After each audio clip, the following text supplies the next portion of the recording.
Is-16 ta' Settembru, tifkira obbligatorja ta' San Kornelju Papa u San Ċiprianu Isqof u Martri. Qari mill-Evanġelju ta' San Luqa, kapitlu 7, versi minn 31 sa 35. F'dak iż-żmien Ġesu qalilhom: ma' min mela se nxebbħuhom in-nies ta' dan iż-żmien? Lil min jixbħu?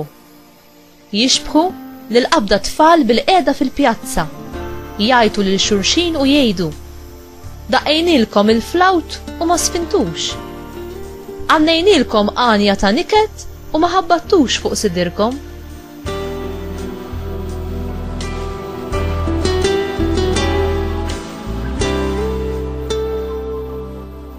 Għax tassew, ġie Ġwann il-Battista, la jiekol ħobs u lanqas jixrob imbit, u intom tgħidu li għandu fih xitan. Ġiebin il-bniedem jiekol u jixrob u tgħidu: araw xi bniedem wikkiel u sakranazz, ħabib tal-pubblikani u l-midinbin. Imma l-ulied ta' Alla kollha taw raġun lill-erf tiegħu.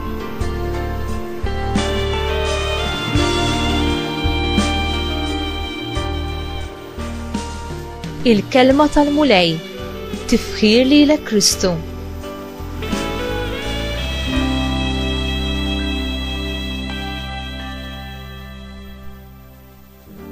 X'għandhom x'jaqsmu il-lob ta' tfal mas-saltna ta' Alla? It-tfal fil-parabbola ta' Ġesu joħorġu id-diżappuntati għax ma jistgħu jinkludu lil ħadd biex jingħaqad mal-mużika melodjuża tagħhom. Huma jgergru li jekk idoqqu l-mużika fit-tiġijiet ħadd ma jisfen jew ikanta, u jekk idoqqu fil-funerali l-istess ħaġa. Dan l-abbandun min-naħa tan-nies jirrifletti l-eku tal-kliem ta' Kohelet f'kapitlu 3 vers 4. Hemm żmien li tibki u żmien li tidħak, żmien li tali u żmien li tisfen.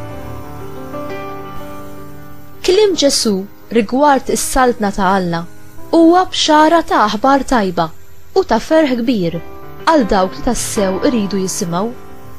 Imma marbuta magħha hemm twissija għal dawk li jirrifjutaw.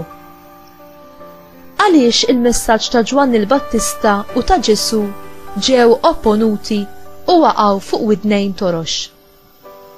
Kien minħabba lejra u lama spiritwali li l-kittiba u l-Fariżej abbinaw il-ħajja ta' ċaħda tal-Battista max-xitan u t-tip ta' ikel li kien jikol Ġesu u ma' min kien jagħmilha bħala prestiġu.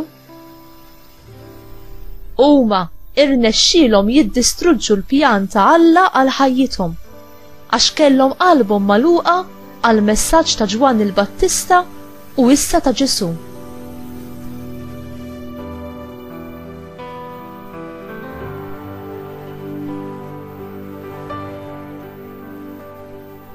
X'jista' jagħmilna spiritwalment fid-dlam u tqal biex nisimgħu il-vuċi ta' Alla? Bħal ġenerazzjoni ta' żmien Ġesu, żminijietna u immarkat b'indifferenza u b'xettiċiżmu, mod speċjali rigward l-affarijiet ta' Alla. L-indifferenza toqtol is-smieħ għall-kelma ta' Alla u għall-aħbar tajba tal-Evanġelju. Ibiss il-qalb ta' dawk li huma umli li ssib il-ferħ f'ħajja ta' grazzja u barka fil-mulej. U int, sibtu dan it-teżor f'ħajtek? Jekk għad le, duq u tara kemm hu tajjeb il-mulej u kemm ħdejh ma joqgħod l-ebda ġid ieħor.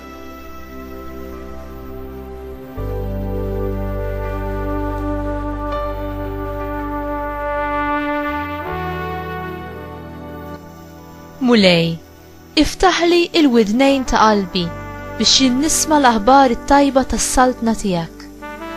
Għażiża Marija, Om tiegħi tas-sema, int li qalbek kienet dejjem miftuħa għall kelma ta' Alla u pronta biex tilqaħħa bil-ferħ.